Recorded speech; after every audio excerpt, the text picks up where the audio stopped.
Hi, thanks so much for joining me today. My name is David Nutting, personal trainer and nutrition specialist. Today we're going through counting calories, weight loss mistakes part 2. This is a 4-part series. Last week we looked at yo-yo dieting, as far as somebody losing weight and then they're going to gain it back. They lose weight and they gain it back. So please visit that one. But today we're going to look at counting calories. Now, this is not a 100% rule in this area, but I want to talk about the area that a lot of times we make the mistake in this area. Did you realize that labeling laws for how many calories are listed, they actually allow a 20% error? Do you realize that? That is pretty astounding, I think, when people really step back and realize how big of an error there could be. So let's say if you put 500 calories on your plate and you think I'm having 500 calories, that's what the label said.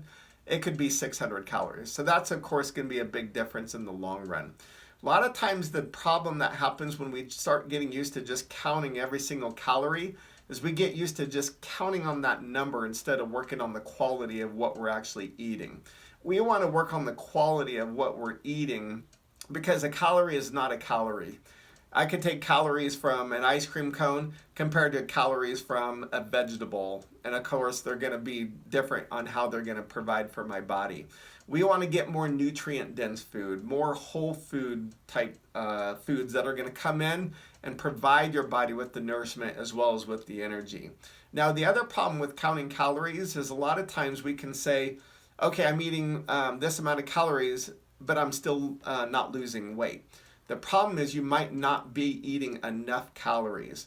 So if you go on a restricted diet or if you're on a restricted number of calories, your body will start storing that. And when you start storing it, your body will get used to that norm. Think of your metabolism, how many calories you burn. Let's say if this is how many calories you burn, and that's where we want to be. If you're eating less calories, where do you think your calorie burn is going to be?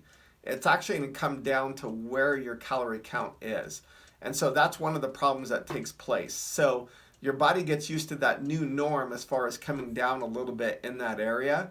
And when you do come down in that area, well, now you're not burning as many calories, so you need to keep bringing the calorie count lower and lower. What you want to do, now what's the fix to this? We want to start actually eating more. Now, it doesn't mean just start gorging and over-consuming. One of my clients who saw the biggest results over the last 20 years that I've been training, she actually started eating more calories, and it really made the difference for her. But they were good, nutrient-dense calories. So let's take a look at what that looks like in real life. So you start in the morning, you want to have breakfast.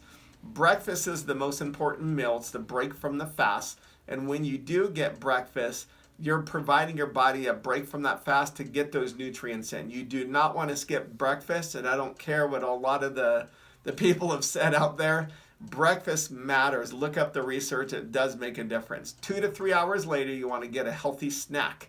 But when you're eating breakfast, you want to make sure you're getting enough protein, carbs, complex carbs. So think of something like more of like an oatmeal. Getting different fruits and vegetables even mixed in, and then get some lean protein. Now 2 to 3 hours later, you have a snack. 2 to 3 hours later, you have your lunch. Now when you're having your lunch, you want to be able to make sure you're getting more of the vegetable side of things. We're not just going to kind of, okay, well, I'm eating more calories, so now I'm going to have a big pizza, right now. So there's a big benefit on what your body is bringing in and that quality, because we want to bring in those nutrient-dense calories. If I told you this, and I want to have you really listen here, and this can make a big difference, but when you eat your breakfast, lunch, and dinner, are you getting full? Are you getting full when you do that? Because if you are, you're eating too much. What you want to do is bring that portion size down.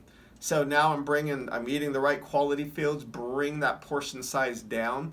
If 100% was your max of what you can eat and you're just completely stuffed, I would say bring it down to 80% every time when you eat your breakfast, lunch, and dinner.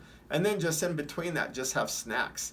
And it's really simple in that way. Now, outside of the other things we could be adding in, of course, with exercise, with drinking a lot of water and all the different things. I'm just kind of focusing today with the calorie counts.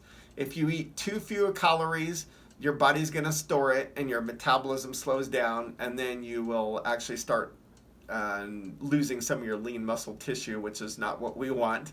If you eat too many calories, then your body stores it because now you're not being able to use that as energy. We want to try to find that happy medium. So find that at going about that 80% rule. And then another thing that I want to take in for you is just slow down when you eat. I want you to try this. It's hard to do. You want to take a bite of food and then actually put your fork down. You're going to chew all your food, sip a glass of water.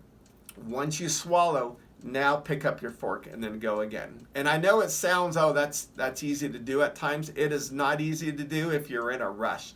Well, the problem is the 20-minute rule. It takes your brain 20 minutes to figure out that you're full. So if you're just kind of eating too much and then now let me grab some more food, 20 minutes later, now my body says, oh, I ate too much. So slow down on your eating. Put the fork down and just drink water in between.